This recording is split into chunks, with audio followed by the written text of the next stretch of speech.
What's up everyone, welcome back to a brand new video. So this is something that I'm surprised isn't suggested more.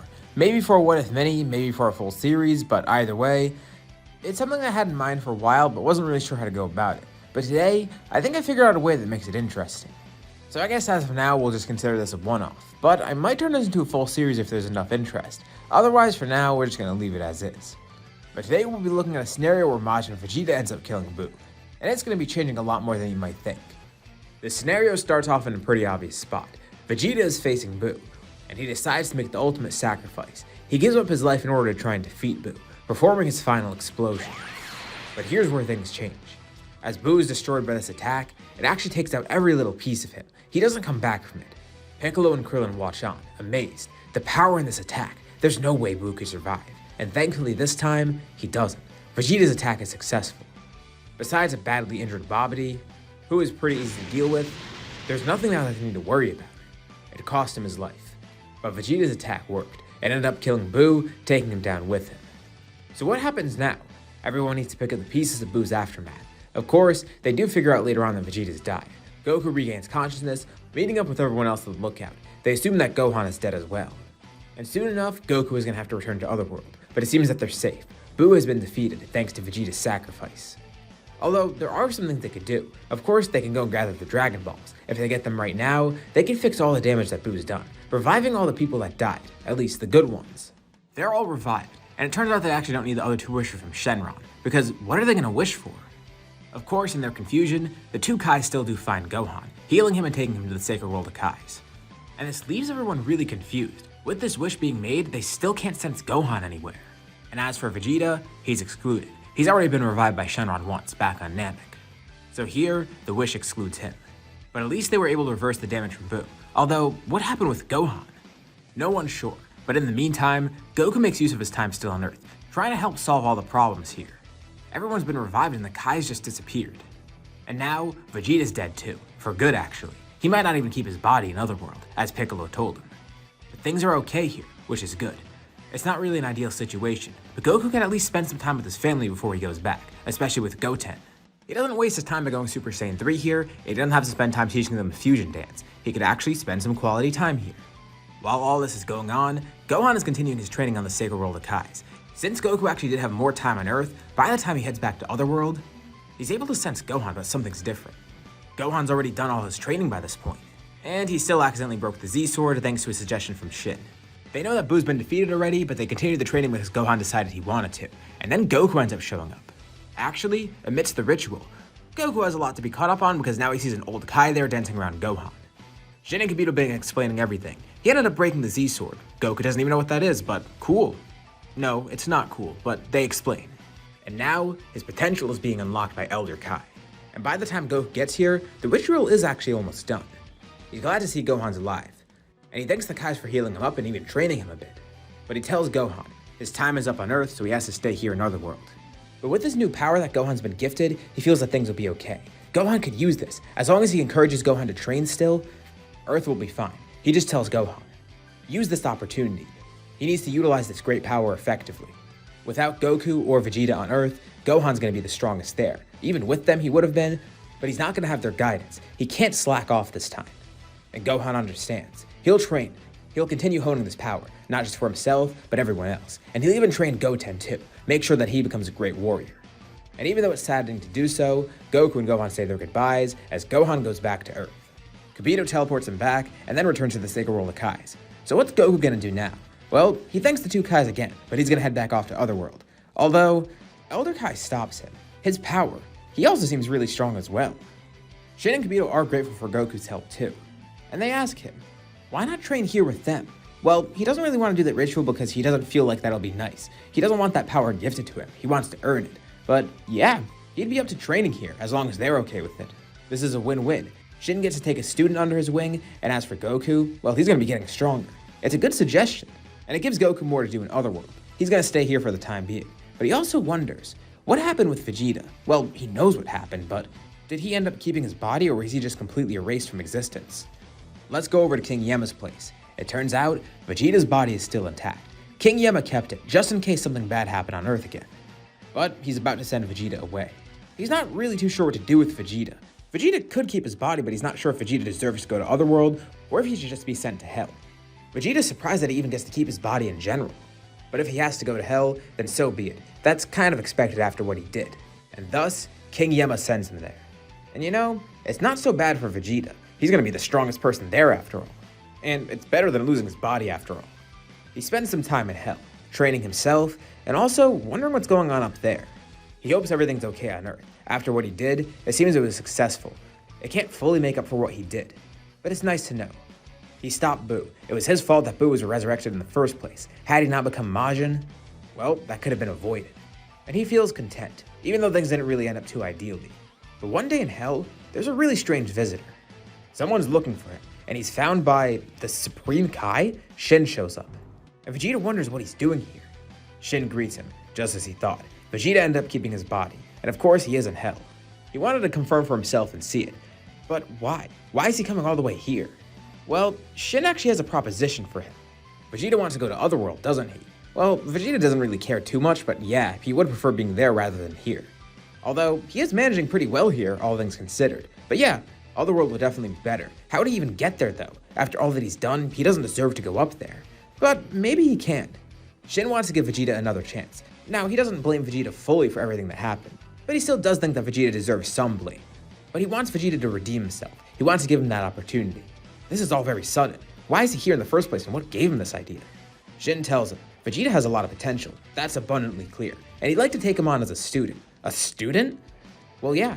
Instead of spending his time here in Hell doing nothing and not getting stronger at all, why not come there? Come to the Sacred World of Kais and train. Get a chance at redemption too. He can go back to Otherworld afterwards.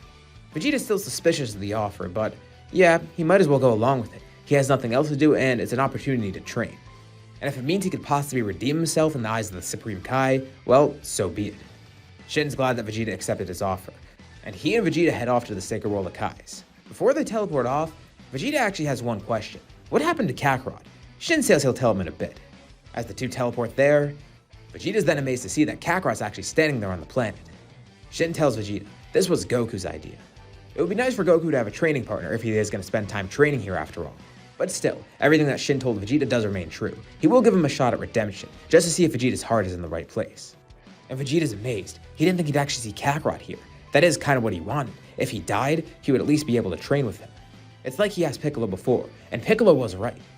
Goku greets him, and instead of being his usual cold self towards Kakarot, Vegeta actually smiles. It's nice seeing a familiar face. And now, the real fun can begin. They start training together, training under Shin and Kibito, as well as Elder Kai occasionally. Just like Goku, Vegeta doesn't really want to do the ritual. It seems so cheap. He can earn his power in another way. And even though Ultimate is great, he doesn't really need that. They're gonna work to go beyond Super Saiyan. Oh, yeah, that's the thing. Goku shows it off to Vegeta. He has Super Saiyan 3. Vegeta's taken aback and actually kind of mad. What the hell?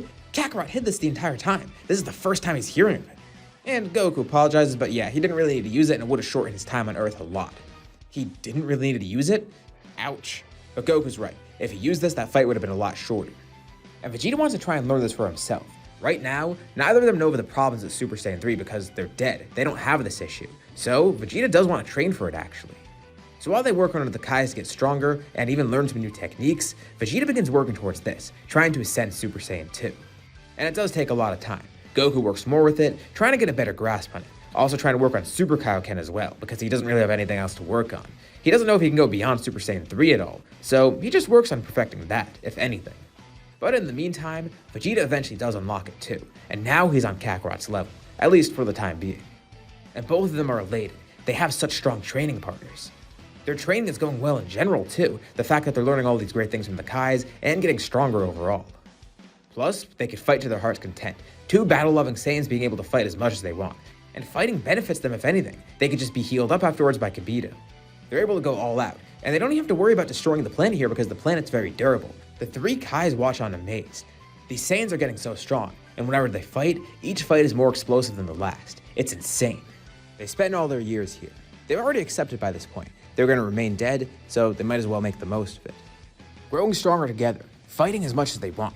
It's actually kind of great. And all the while on Earth, Gohan is still continuing his training under Piccolo, while also starting to train up Goten.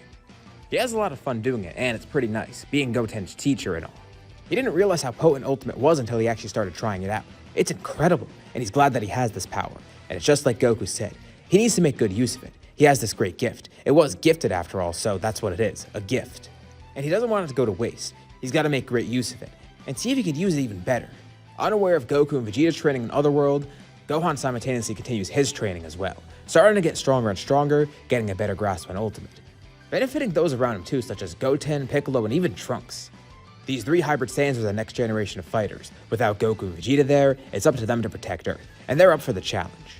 It might even encourage Videl to train more too, because Gohan's going to be training more, so it would rub off on her as well. It serves as a nice motivator for pretty much everyone there. They're going to be just as good as warriors as Goku was. No, they have a task to go beyond that even.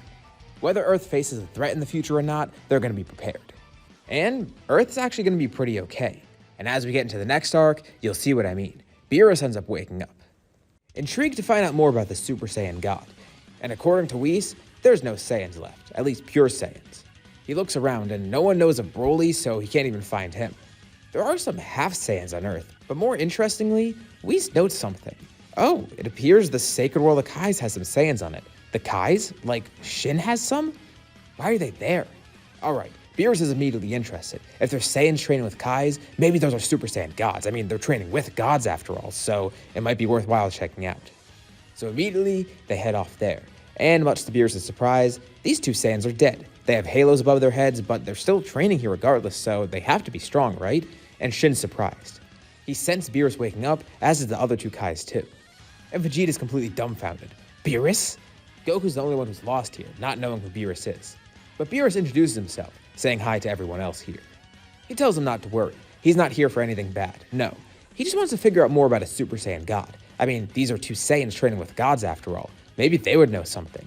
A Super Saiyan God? Yeah, they know nothing about that. They know about Super Saiyan and even Super Saiyan 2 and 3, but this is the first time they're hearing of a Super Saiyan God. Oh, really? Well, you might as well test out their power as a Super Saiyan. Maybe that's something. So, Goku and Vegeta show off their strength. Vegeta's kind of against it because he doesn't really want to anger Beerus, but he goes with it because, well, Beerus is asking for it, and if anything, it'll anger him not to fight Beerus. The 2 even show off Super Saiyan 3. Vegeta's sure that this will work, so is Goku. They've gotten so much stronger in general, and they perfected Super Saiyan 3 to a point where it gets so much stronger too. But even with that, Beerus completely embarrasses them. And not just individually, no. They fight together with Super Saiyan 3, and it still doesn't do anything. Even utilizing techniques they learned from the Supreme Kais. Nothing is working, but Beerus is still somewhat impressed. They are pretty strong, for mortals at least. Of course, they're not at his level, but hey, maybe they can be in the future. If they grew this quickly, according to their own accounts, maybe they can get even stronger. Maybe they can get to his level, becoming good rivals. They don't know anything about the Super Saiyan God yet, but he's sure they could work something out. Maybe Whis could help find something. And they are training under Kais after all.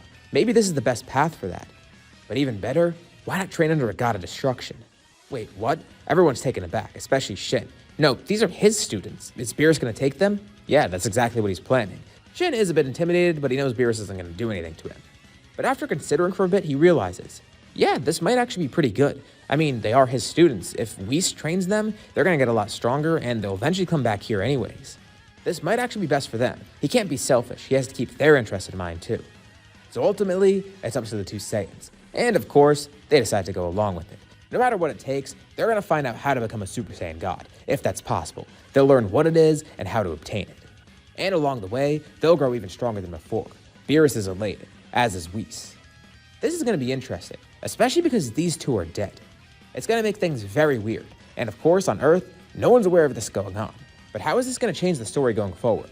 As I briefly touched upon in the last part, Gohan's going to actually keep training. I know, this isn't exactly an uncommon thing in What Ifs.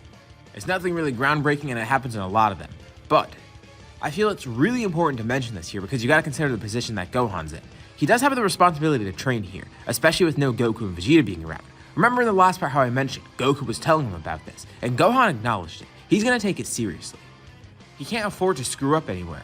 He's the strongest person on Earth right now, and the last line of defense for them if anything bad happens. So while it might not exactly be a huge change in my scenarios, in this scenario specifically, it's a very important one to keep note of. But this training doesn't just extend to Gohan, it extends to Goten and Trunks too. They are the next generation of fighters. They need to be trained up, just as well as Gohan was. Maybe they even have the same potential as Gohan. They won't know unless they actually train. Either way though, the two of them are definitely up for it, and as for Gohan and Piccolo, they're gonna have to teach the two, meaning Gohan's now in the role of teacher, which is strange but also nice at the same time. It helps him keep an eye on his younger brother, and lets him see that his training's going okay as well as Trunks. As for Gohan and Trunks, they want to try and work on Super Saiyan even more, going into Super Saiyan 2 even.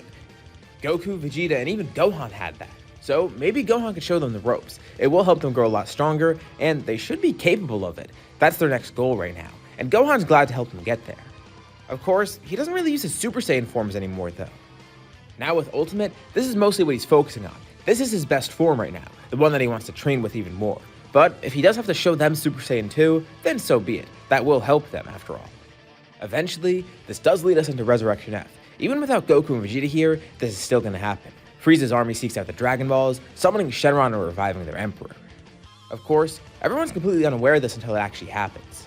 One day, Frieza's army arrives on Earth, ready to attack with Frieza. But this is already a while after the Buu saga happened. The Dragon Team feels prepared to counter a threat like this. With all their great training so far, they should be okay. Frieza is powerful, definitely nothing to ignore. And even if he did get stronger, they still feel like they'll be fine. But they're not going to get overconfident. That remains to be seen. They don't know the true extent of Frieza's power. In terms of fighting the Frieza Force, this is really easy. They can do it with their eyes closed. But once Frieza himself steps out, he seems a little bit surprised. There's no Goku and Vegeta here.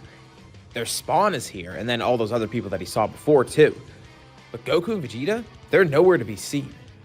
Gohan tells Frieza he's a little late to the party. Goku died a while ago, and as for Vegeta, he died not too long ago, but he's been dead ever since. They're dead? He won't have the chance to kill them. It's frustrating. He's not going to be able to get his revenge, but at least he can kill these guys still. That is something after all, something to quell his anger. I mean, he was going to kill them regardless too, but at least it's something to replace the revenge that he wanted to get against Goku and Vegeta. This shouldn't be too hard either. He can do this in his final form alone. He transforms, and no one's deterred. Well, the humans kinda are, but Piccolo, Gohan, Goten, and Trunks are all okay. They get ready to fight, launching in towards Frieza. These two kids too, he remembers them, or at least he feels like he recognized them. One of them, he looks like that guy that sliced him in half before, and the other one, he's the spitting image of that Saiyan Goku. And as for Gohan, of course he remembers him from Namek. Same for Piccolo. Frieza has a great reason to kill all four of these people, even if he doesn't necessarily know Goten and Trunks that well. All that matters is that they're all gonna die here. This is fine. Even if Goku and Vegeta aren't here, he gets to kill these four, and that counts for something. But something's wrong. Even in his final form, he's not able to counter all of them. Well, he is fighting four of them at once, so maybe that's part of it. But even when he tries to fight Gohan alone, it's not enough. What the hell? He knew that they got stronger in the meantime, just like him, but he didn't think they would get this strong. He grows exceptionally fast. Well, at least he still has a final trump card up his sleeve. He begins to transform, surprising everyone as he's surrounded by a golden aura. Frieza shows off his golden form, ready to destroy everything here. Gohan looks over towards the group. He tells them that he'll handle this. They're concerned for him, but he says to trust him. His power is so far beyond everyone else here that he's really the only one that could fight in this battle. They might just get in the way after all, and he doesn't want them getting hurt. He powers up fully, and Frieza's actually stunned. Gohan draws out all the potential and power that he has within him. Still an ultimate, but not holding back now. He was holding back before? That wasn't his full power? Gohan and Frieza then clash. The great part is, Frieza's already at a disadvantage. He was injured a bit from the fight previously. Before he transformed, his final form alone was enough, so he did face some injuries from that battle. Plus, there is stamina drain with Golden, and it was a pretty major problem in Resurrection F as we saw. And as for Ultimate, Gohan's not going to have this issue. He's using 100% of his power, basically with 100% efficiency. It's great. And at first, Frieza probably would have the upper hand, just in terms of brute strength alone. But as the fight goes on, his injuries, they become more of a factor in this. And his stamina, it continues depleting. While Gohan's still fighting at 100%. But he's not going to screw around and get cocky here. Gohan knows by now that he can't risk that. He can't let the power get to his head. The second he sees an opportunity, he charges up an attack. With Piccolo communicating to him too. Goten and Trunks jump up into the sky, both in Super Saiyan 2. Each of them is on either side of Frieza, launching an attack right in the middle. Frieza guards against the attacks. They do pretty much nothing to him, but Gohan then disappears. It serves as a distraction. He then feels a sharp burning pain in his chest. Looking down, and he sees a laser piercing through it. He follows the trail of it. It goes over to Gohan and Piccolo. Together, the two of them launch a dual Makanko Sappo. Piccolo was already charging his, and Gohan got one charged up pretty quickly. Again, they can't risk it. This is one of the best attacks that they have right now, And with the great precision of it too, it hits Frieza right in the chest. He falls down to the ground, and then Gohan finishes off with a massive Kamehameha. He knows Frieza could survive worse, so he wants to make sure to erase everything of him. And with that, Resurrection F is over. Earth is saved. On Beerus' planet, Goku and Vegeta have been watching. They really did want to intervene here, but Beerus would have forbidden that anyways. Although, they're actually glad at the outcome of this fight. It shows how much everyone's grown, and not just Gohan, but also Goten, Trunks, and all the other fighters too. It's great. They're glad that things are going so well there. They're able to fend off a threat like this, and Frieza's power is nothing to sneeze at. It was actually pretty huge. The fact that they were able to defend Earth with no warning and pretty much no issues, it really shows how much they've grown. They're glad that things went well, but now they need to get back to focusing on their training. This was a brief break because the Sith kind of concerned them. Not that they were going to intervene like I mentioned, but they kind of did want to watch the battle go down, just to make sure things went alright. So what's been up with them by now? I haven't really covered them in this part so far. At this point, they've definitely both gotten Super Saiyan God. I mean, they've trained with Beerus and Whis for a while, and since both of them are dead, they never have to sleep or anything. They basically train 24/7. It's what they love doing most, and they have the benefits of doing so. Knowing Goku and Vegeta, they definitely would take this opportunity since they have it. Training basically non-stop. And also, thanks to being dead, their stamina works differently too. Not only do they just have Super Saiyan God, but they also have Super Saiyan Blue. They definitely would have accessed it by this point, since this is around the time that they showed it off in the main story. And now with greater training and more training, they probably would have unlocked it earlier. And with the lack of having to worry about stamina issues and such, Super Saiyan Blue would probably be way more effective. They were already pretty good with it in canon, but here, they're actually going to be a little bit further along, and they could use it a lot more effectively. Of course, Frieza would have been a great test run for this, but at least they could still train with each other, although they do have a nice challenge coming up. Champa ends up showing up on Beerus' planet. He and Beerus get into an argument over the Super Dragon Balls, and then a tournament is suggested, although this time, they're actually going to avoid the tournament. Why is that? Well, it's because Goku and Vegeta are dead. Champa doesn't really like the idea of them participating, and Beerus decides that if they're not going to participate, there's going to be no tournament, and then Champa says that means he can get the Dragon Balls for himself. But Beerus interjects. They still need to fight for it somehow, and they can't just fight each other because that would be bad. Two God of Destructions fighting, that's incredibly taboo, and it will probably destroy a lot of the universe. They can't afford that. But at the same time, it's not like he's just going to let Champa get the Dragon Balls. He needs to come up with something, and then he has a great idea. And this is where a big divergence from the main story occurs. Well, they could do a tournament, but just with these two. More like a matchup between the two. Champa's interested. What does Beerus mean? Well, he suggests something. And this will be great for Goku and Vegeta training too. The two of them will fight each other. Beerus and Whis will flip a coin, deciding who is who. And that'll be their fighter. Whichever fighter wins, wins for that person. They're basically betting on who's winning in a battle. But Champa's still kind of skeptical. How does he know one of them's not just going to throw the fight for Beerus? That is a fair point. And Beerus tells Champa, also warning Goku and Vegeta. He'll give Champa free rein to erase the fighters if one of them holds back. Champa will know if they're not trying their hardest. The same goes for Beerus too. Not that any of them would throw the battle in Champa's favor. But if either of the Gods of Destruction see that they're holding back, they will be erased. This terrifies Goku and Vegeta, but they are actually up for this challenge. It gives them a motivation to fight all out for once. And this should be a pretty good match. The two of them are around even. Beerus honestly doesn't know which one is stronger, if either. It really seems like they're around the same level. So, they flip a coin, and it turns out, Vegeta ends up being Champa's fighter, and Goku ends up being Beerus's. This terrifies Vegeta even more because if Champa thinks he's holding back, he'll be erased on the spot. And Vegeta's gonna make sure not to hold back, although they warn Beerus and Champa. They will need to pace themselves at first. Eventually they will get to their full level of power. But as long as they get to pace themselves in this battle, they'll be fine with it. Champa and Beerus allow it. Each Saiyan takes a battle stance, ready to fight each other. Of course, they've fought in the meantime so far. They've been sparring a lot and training together. But this is an all-out battle with actual stakes. They have a reason to try and win here. A true reason to be competitive rather than just some rivalry. The two start fighting in base. And then, it turns into Super Saiyan. Beerus and Champa aren't too impressed, but Beerus tells Champa to wait. These two have godly power. Just give them some time to rev up even more. In Super Saiyan alone, the two of them are pretty much dead even. But then, they begin powering over to Super Saiyan Blue. And it turns out, they're still dead even. Although their power is amazing. Champa can't believe it. They truly do have god powers. The two of them fight, going all out. And it really is a spectacle. Beerus has never seen them fight this seriously. And it's nice to see what level of power they're at right now. Even Vados and Whis are interested. Well, mainly Whis. Vados compliments her brother on his training. And Whis is just glad to see his students doing so well. Goku and Vegeta both complement their strengths during battle. Not only are they even in power, but they're even in battle prowess too. They both definitely have different fighting styles and different types of strategy, but both of them are just as good as the other. Even if they're different, they're still equal. And the two acknowledge this. Goku tells Vegeta, it really was a great idea to bring him here. Just like he thought, Vegeta still makes the perfect training partner. But Vegeta tells Goku to not sell him short. He's not just a training partner, he's the strongest now. And he's gonna prove this to Goku.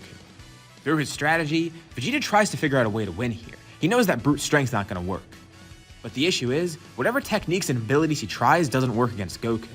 Because Goku has his own abilities and techniques that are pretty powerful. Instant transmission especially gives him a big advantage, although Vegeta knows how to predict this. He knows how Goku fights by now. And even though he's utilizing instant transmission, Vegeta could predict it, utilizing it to counterattack actually. He tells Goku he shouldn't be so reliant on that, or at least switch things up a bit. The battle continues on, with both still at their full power. And Goku looks like he's about to say something, and Vegeta tells him to spit it out. The two stop mid-battle. Champa and Beerus are confused. Goku explains, he doesn't think he's gone all out yet. Wait, what? Vegeta asks what he means. He has Super Saiyan Blue, that's his full power, right? Well, Goku actually had another idea. It's not something he's tried before, and it's risky. It might kill him in the process. But since he's still dead, and he kinda had experience with this in a different way, maybe this could work. What's he talking about? And Beerus yells out to Goku, well, if he's holding something back, use it now. Stop holding back. And Champa's kinda worried. I mean, the rules are they shouldn't hold back, but if Goku's actually stronger, this will be a problem for him. Well, here goes nothing.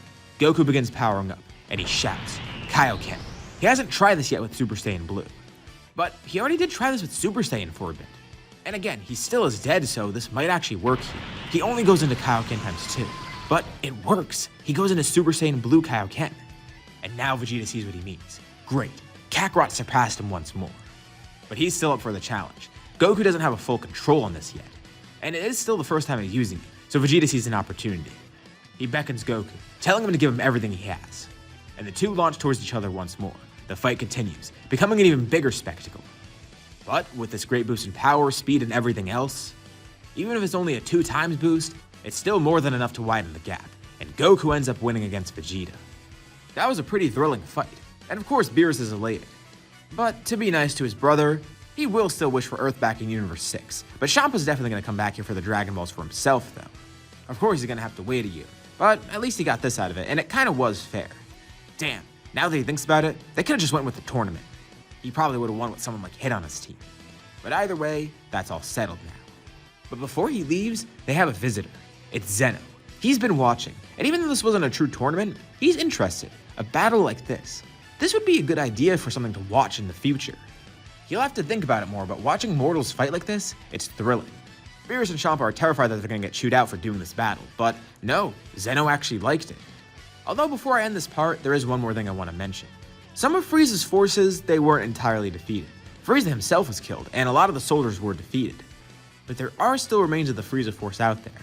And some of them are still set on revenge. Some escaped Earth, and now they're out in space doing hell knows what.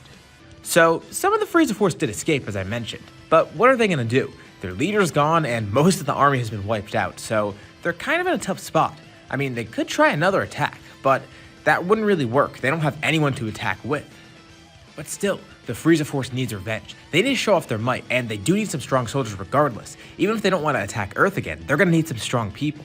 So, they're gonna have to recruit others. There is new leadership. Sorbet probably would have survived the attack too, escaping when he saw that it was necessary. He'll just be the new commander of the Frieza Force, or the remains of it at least. Some of the soldiers go out on a hunt, trying to find new strong soldiers. And surprisingly enough, 2 Frieza Force soldiers actually do find someone, Chilai and Lembo. They're able to locate an abandoned planet, or one that was seemingly abandoned, and there's a really strong power in it. It turns out to actually be another Saiyan. But thankfully not someone that was allied with Goku and Vegeta. He still seems pretty powerful though, and he's a Saiyan, so they could use him. I mean, what if he transformed into a Super Saiyan like those other guys on Earth? Maybe as a pure Saiyan, he's stronger than those hybrids. But more importantly, they now have a new strong soldier. Oh yeah, Paragus is there too, not really caring about him, but mostly focused on Broly. This is their last hope. Without Frieza, they need Broly. Although they kind of make a big mistake here by not focusing on Paragus. They underestimate his power because he's an older Saiyan, but he's still stronger than most of the troops actually, because they don't have very many to begin with. Paragus, with the help of Broly, is actually able to start a mutiny, he takes over the Frieza Force. They invited him in, and now he has control, and there's nothing they can really do against him. He's strong in his own right, but still, his age does hold him back. But having Broly there, that's really what helps him.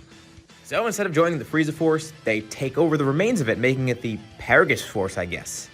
And he's going to use these resources now. He doesn't care about anything besides revenge, and that's exactly what he's going to go for. He's going to go to Earth, get his revenge against Vegeta and whoever else is there. Not that he knows about Earth, but he definitely would find out from the Frieza Force. They would know a little bit about it.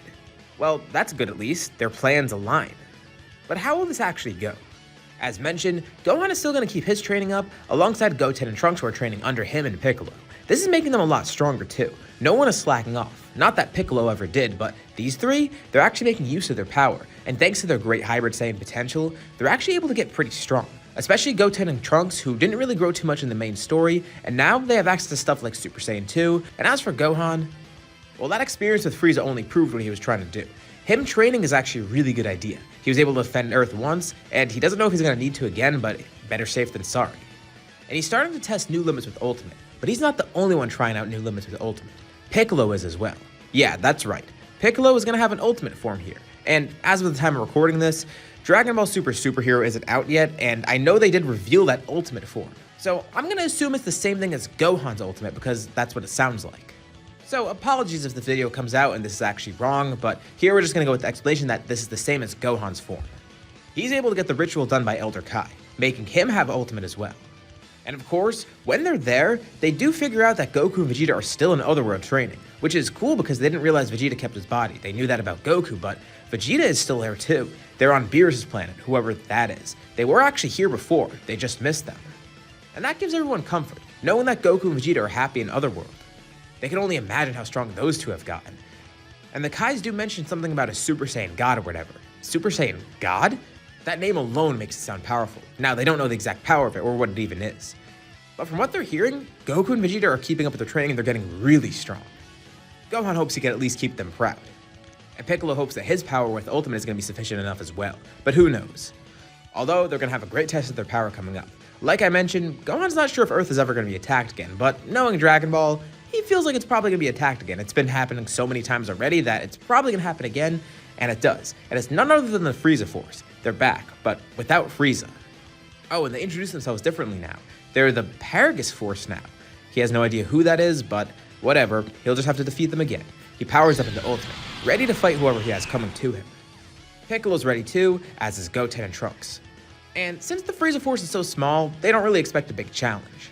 The humans and the androids don't even show up to the fight because it doesn't really seem like that big of a deal. Until one of the people steps off the ship. The only really strong person that they have, Broly. And Gohan's amazed. This guy, he looks like a Saiyan. And not just that, his power. It's pretty insane. He doesn't know what to think about it. And Piccolo comments on it too. This guy is definitely strong. They need to be on guard. And Gohan knows not to get cocky here. Even if it's just one guy, he does seem pretty dangerous. With him being a Saiyan and all, who knows what his power is? Who knows if he's a Super Saiyan or something? With his base alone, they could tell that he has some insane power within there. It's definitely best to be on guard. And Paragus is pretty amazed too. He heard Vegeta was here. And the Frieza Force says, yeah, he was there, but he's dead now. Wait, Vegeta's dead? They didn't tell him that. Well, he's kind of angered about this info, but whatever. These are his kids. Or at least one of them is, that kid with the purple hair. He doesn't even really look like Vegeta. Well, his face kind of does, but otherwise, it doesn't really matter. He's gonna kill them all. Now, this of course confuses the hybrid Saiyans too. First of all, what did they have to do with this? Okay, it's one thing for Vegeta because it was the sins of his father, but they have absolutely no connection to King Vegeta. They have a connection to Vegeta, and that's enough for Paragus. Any of Vegeta's friends should perish too. He's glad that Vegeta's dead. That's actually pretty good. He would have liked to kill Vegeta himself, or at least use Broly for that, but still, this is something. But Gohan mentions, they're not even fully Saiyans, they're only half Saiyans.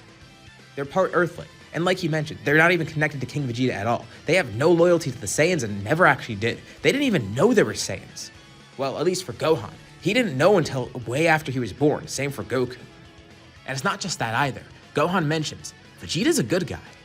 Paragus laughs at this. There's no way Vegeta's a good guy. Well, yeah, he is. How do you think he died? Gohan explains. Years ago, trying to save Earth, Vegeta sacrificed himself, and it worked. Without him, well, who knows what would have happened. Majin Buu would have been running rampant around the universe. He probably wouldn't have just destroyed Earth, but probably would have also killed Paragus and Broly. Not that they know how the Buu arc actually would have went, but this is what Gohan theorizes.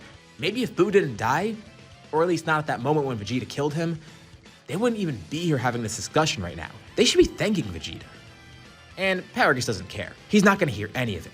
If this is one of Vegeta's friends, he's going to die. He doesn't care if Vegeta killed himself a while ago trying to save everyone here. That doesn't affect him. He's still wronged Paragus and Broly. And for that, Vegeta must pay. Whether it be him, his kids, his friends, whatever, they're going to pay.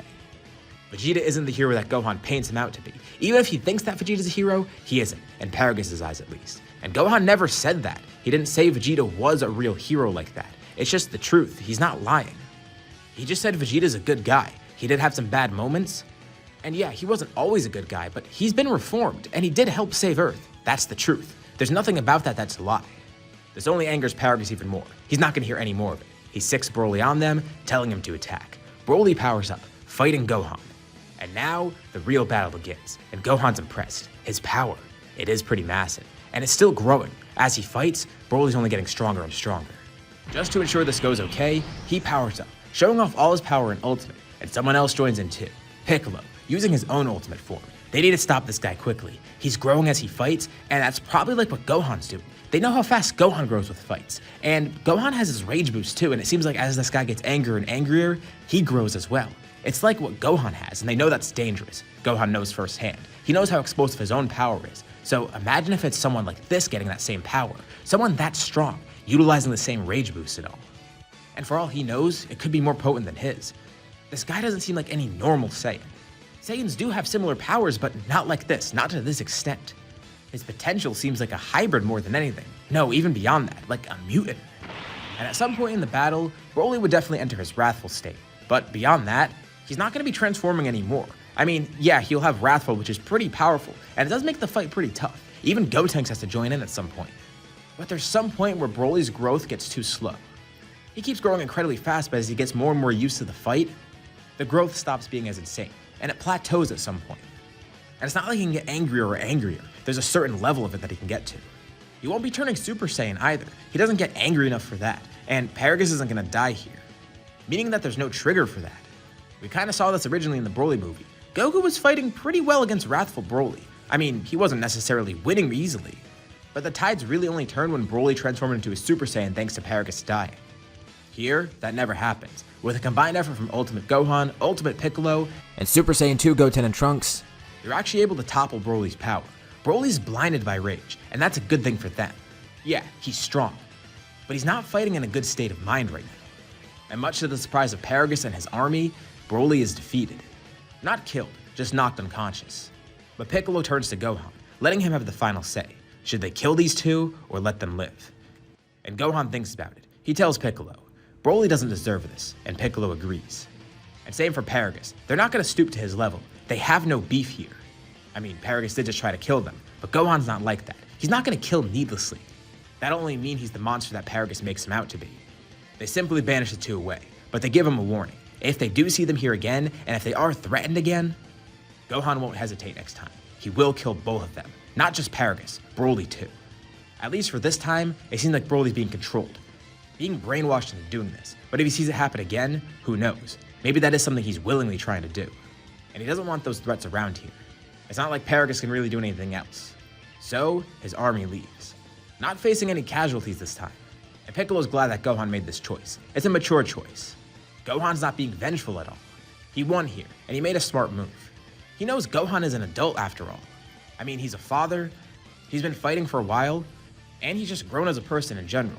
But this is one of the few times that Piccolo actually gets to see this displayed in battle. This choice from him, and that's why he wanted Gohan to make this choice. He wanted to see how much he's grown. He wanted to see if his student was still heading down a good path, and he definitely is. The power that once went to his head, it's not going to his head anymore. He's learned to control that arrogance. No longer getting drunk off of power like he once used to. He's using it responsibly, using it in the way that Goku would have wanted. And he's glad. Earth is in good hands. Not just his, but Gohan, Goten, and Trunks too. Since they are taking after him and Gohan. But he still can't help but wonder, how strong are Goku and Vegeta now? Apparently they're training with literal gods, a god of destruction, whatever that is. He hopes that they'll all meet again one day. And he doesn't mean an otherworld. He wants to see them again. Not just Piccolo, Gohan, and the others too, obviously. I mean, these are their fathers. But will they get to see them again? Well, Goku and Vegeta are continuing their training, and I do observe this from Beerus' planet. Whis lets them watch in. They're glad to see once again, the next generation is doing a great job. They are pretty amazed to see that there's another Saiyan, but more so, they're just glad to see everything's going okay on Earth. Glad to see that these choices are being made, and glad that everyone's getting so strong, maturing so much too. It makes them happy, and lets them focus more on their training, knowing that Earth is in good hands. So as I kind of touched upon before, there's no need for Zamasu or the Tournament of Power. With the absence of the Universe 6 tournament, things are going to go differently from here on out.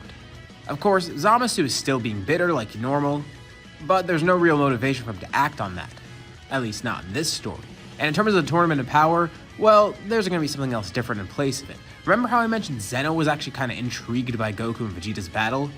Well, Zeno's bored. He's going to get even more bored considering the fact that he doesn't have another Zeno to hang out with. So at some point, he's going to want to do something about it. So Beerus and Champa, they apparently placed bets on which way their mortals would win in a fight. That's kind of cool. You know, it's like a chicken fight with the mortals. And Zeno thinks that could be fun to host. A lot of time passes, about a year or so. Goku and Vegeta have continued their training, growing so much stronger than before, exponentially stronger than they even were a year ago. They're continuing to practice with their blue forms and such. Goku works more with Blue Kaioken, and since he's dead, as I mentioned last time, he has a better grasp on it, able to use it much more effectively and much more efficiently. Granted, it still is something that's pretty draining. He can't just use Kaioken at all times because it is still ripping his body apart. But with him being dead, it allows him to manage the two together at once. Much better than if he were alive. As for Vegeta, well, he's ascended blue in his own way. By now, he definitely would have had a blue evolution. But even with that, the two of them are focused on completely separate things by now. The fact that they train 24/7 means that their training is basically on a fast track. So, what are they aiming for now? Well, for Goku, he's training mostly under Whis, trying to aim for something that he wants Goku to learn. And as for Beerus, he's been trying to train Vegeta to get something. Trying to tap into his instincts somehow. That brutish Saiyan nature, and that same nature that he unlocked once he became Majin Vegeta.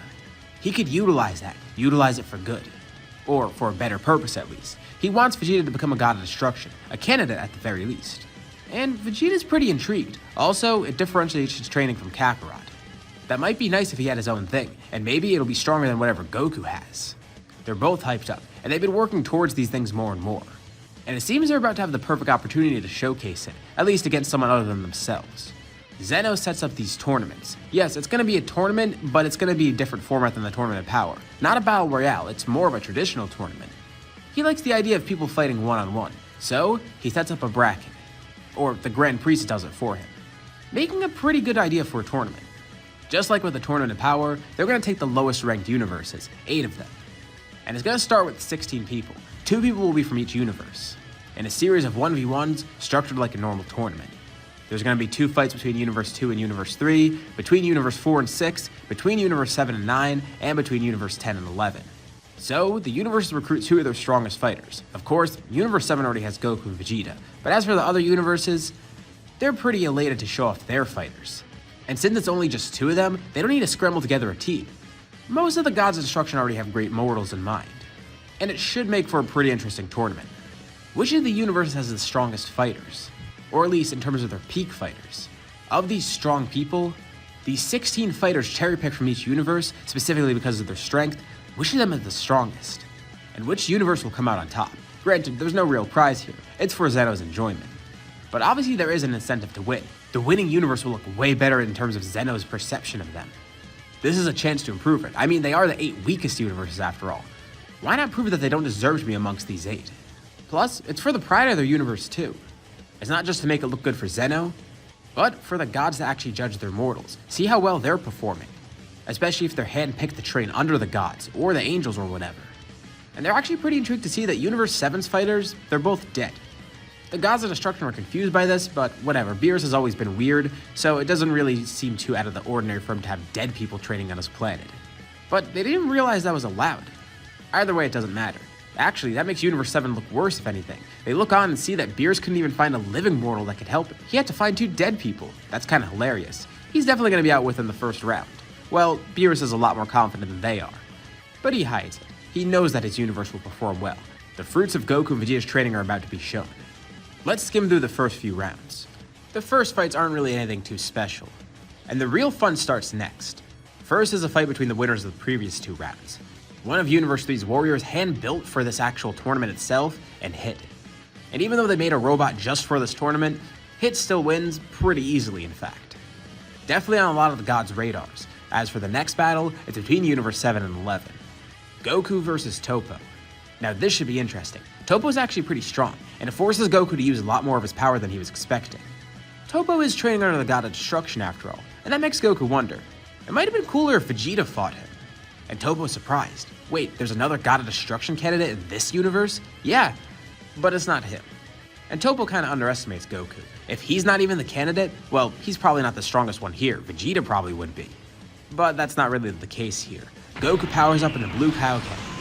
And just as quickly as the fight begins, it ends, catching Toppo off guard too. Wow, for a god of destruction candidate, Goku kinda did expect more. Thankfully for Universe 6, 2 of their fighters actually made it past the first round.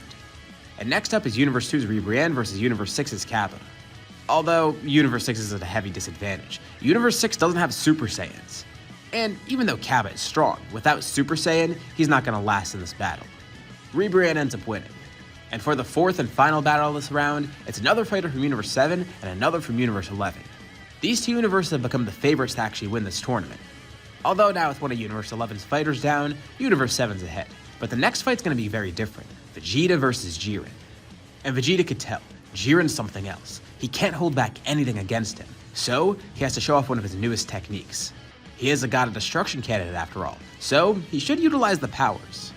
This matchup becomes explosive. Vegeta tries everything he can against Jiren, but it doesn't work, even Blue Evolution. But he goes a step beyond that. The flames of Blue Evolution begin morphing. The dark bluish color of the aura changes purple, and a brilliant glow encapsulates him. Vegeta transforms into Ultra Ego, unleashing his instincts as a god of destruction candidate. His instincts as a Saiyan. That same destructive mindset he had when he became Majin Vegeta, he's utilizing that here, but for a much better purpose. It's not mindless combat. It's something very different, being utilized in a proper, godly manner this time. After those regretful mistakes he made becoming Majin Vegeta, he's not just gonna forget the past, he's gonna use it to invigorate him in the future. In this present moment, those same instincts, they can be utilized to win this battle, to become a proper god of destruction even. And Jiren's actually impressed. This power, it forces him to not fight suppressed. He actually has to utilize more of his strength too. And Vegeta's glad, Jiren's finally getting serious. And Vegeta utilizes everything that he can. Of course, he can't kill. So Hakkais are kinda off the table here, although he's not sure if any of his Hakkais would even kill Jiren. And the more he gets attacked, the stronger he gets. Jiren is the perfect opponent for him, allowing him to break his limits even further, getting stronger and stronger, with that battle spirit getting more and more vigorous. But even so, it's not enough. At a certain point, Jiren's power is too much. He unleashes more and more of his true strength as the battle goes on, and at some point, it usurps Vegeta's power, surprising the Saiyan. To think that even Ultra Ego's being outmatched by this guy. Kakarot's definitely gonna have a tough battle ahead of him. If Vegeta can't win it, he's not too sure about Goku. But it was fun, and allowed him to grow even more as a fighter. Vegeta's defeated, meaning Jiren moves on. Now for the semifinals. The first battle here is Goku versus Hit. And even though Hit's techniques are amazing, he never had the experience of fighting Goku here. He hasn't really fought someone strong in a while. But as for Goku, he's been continuously training, getting so powerful. And Hit's time abilities are hard to work around. But with the brute force of Blue Kaioken, he's able to break through Hit's time skip, defeating him in another explosive battle, although it's not nearly as hard as it was in canon in the Universe 6 tournament. Just because this is so much later on, and Goku's got a better grasp on Blue Kaioken and everything, plus he's stronger in general. And the next battle of the semifinals isn't too interesting either, Ribrianne versus Jiren. I don't even need to tell you who wins here, it's Jiren. And now, we get to the final of the tournament. Goku, the Saiyan from Universe 7, and Jiren, the Pride Trooper from Universe 11. This is definitely going to be an interesting fight. If Jiren was able to defeat Vegeta, well, the other gods and everyone else watching don't think that Goku's going to stand a chance. But Goku thinks the opposite. Well, he knows that Jiren's strong. Defeating Vegeta is no easy feat, especially with him having Ultra Ego and all. And it was a pretty close match apparently. But will this one be even closer? Well, right away, he tells Jiren to power up. Don't hold anything back. He knows when Jiren's suppressed, and he's not going to hold anything back either. So Jiren powers up, showing off his full strength. If Goku truly thinks that he's stronger than Vegeta, then he should be able to handle this. and Goku does think that this will work. He sees why Vegeta had such a tough time, but with his techniques, it might work. Vegeta had brute strength, but Goku feels like his techniques are more suited for this. Not to diss Ultra Ego or anything, but his technique, he feels like it'll work better. He's surrounded by bluish-purple flames, and the gods look on in disbelief. His hair flickers white as he shows off Ultra Instinct. By now, he's actually unlocked this form, and not just Omen either. He has the completed white-haired version, although it's not perfected. It still has a lot of issues with how he uses it, and it's pretty taxing on his body. But with how effective his training has been so far, he definitely would have this by now, even if he's only just beginning to use Ultra Instinct. It might not be the strongest version of it, or the most perfected version of it, but it still is Ultra Instinct. The battle ensues. And Jiren's actually perplexed at his power. Whenever he attacks Goku, even with his immense speed, Goku's able to dodge flawlessly. And if not that, he's able to parry, counter all of Jiren's movements, and also attack on his own too, and his attacks are potent. They're so well placed, so powerful, even Jiren's caught off guard. Vegeta watches on from the stands, commenting on this. Ultra Ego is great and all, and it's much more suited for him, but he can't deny that Ultra Instinct is definitely just as interesting too. Of course, for Ultra Ego to grow, he had to take more damage. The more he fought, and the more injuries he sustained, the stronger he grew, the more his battle spirit grew. But for Ultra Instinct, it's the opposite. Goku is calm, trying to avoid Jiren's attacks. Actually, that's not even really a good way to put it. He's not trying to avoid the attacks, he just does it subconsciously. There's no effort there. Jiren begins showing off more and more of his true strength. He still was holding back just a little bit, but even as he buffs himself further and further, it's nothing against Goku. Ultra Instinct is just too much, and Goku ends up winning the fight. It's intriguing to think how full circle he's come. He thinks back to his training a while ago with Roshi and Krillin, and his first tournaments too. It all led up to this, more godly training, more tournaments, and more showcases of his power. Everything he learned from all of his masters, it rings true in his mind even now. And as for Vegeta, it's a pretty similar case for him. The negative effects of being a Saiyan, that terrible mindset that he had, as well as the things that he did as Majin Vegeta. He's able to utilize that now for a much greater power. And as a God of Destruction candidate, he actually does some good in the universe. He does Beerus's dirty work for him, such as stopping threats before they occur. You know, people like the Heaters, Moro, etc. He does go out and do this from time to time. And whatever he does, it's kind of weird because on Earth, Gohan feels like he sends Vegeta, which doesn't make sense. Vegeta's dead. Why does he send something like Vegeta's energy out there? He doesn't really question it, because even if it is Vegeta, that's just a good thing. He hopes the two of them are doing well in Otherworld, because here on Earth, he's flourishing, as are the other two hybrid Saiyans. The next generation is growing stronger, as well as the previous generation. Both are going down their own paths, growing as people and as fighters. And this is where we'll leave off for now. So, what did you guys think about this scenario? And if it ever continued, what do you think will happen next? Leave your thoughts in the comments below. I'd love to see what you guys think. Be sure to drop a like on the video too if you want to see more videos like this. It really helps with the channel, and it lets me know that you guys want to see more. Also, if you haven't already, be sure to subscribe. Anyways, I'd like to thank you all for watching, thanks for supporting the scenario, and I'll see you all in my next video.